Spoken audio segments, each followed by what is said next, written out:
Conselho Ministro altera decreto-lei com o Fundo Especial para Desenvolvimento.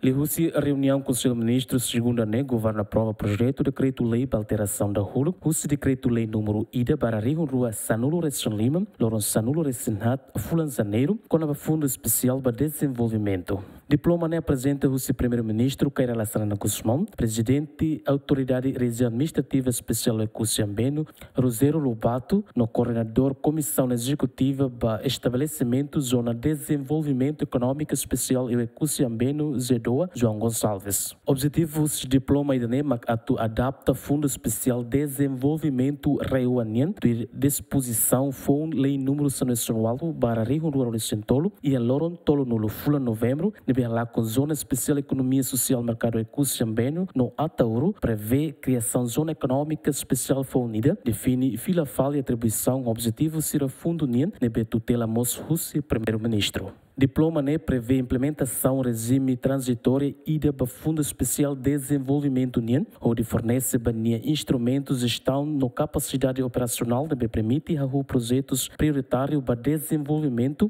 prepara estruturas de gestão e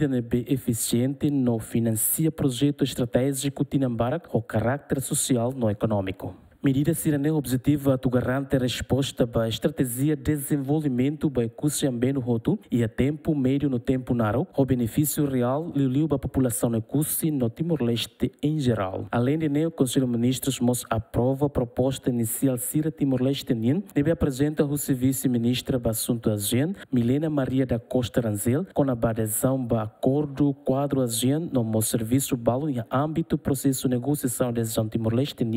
para ASEAN. Modalidade CIRNB propõe uma traça princípio orientador para negociação CIRAM, onde considera contexto Timor-Leste entre objetivos CIRAM cumprimento progressivo do compromisso CIRAM, onde liberaliza bens no serviço do padrão ASEAN, mas bem a flexibilidade NB adequado, onde bele garante que a obrigação CIRAM assume proporcional ao nível atual de desenvolvimento Timor-Leste no linha capacidade institucional CIRA. Adere Simenes, bem-vinda Simenes, GMN.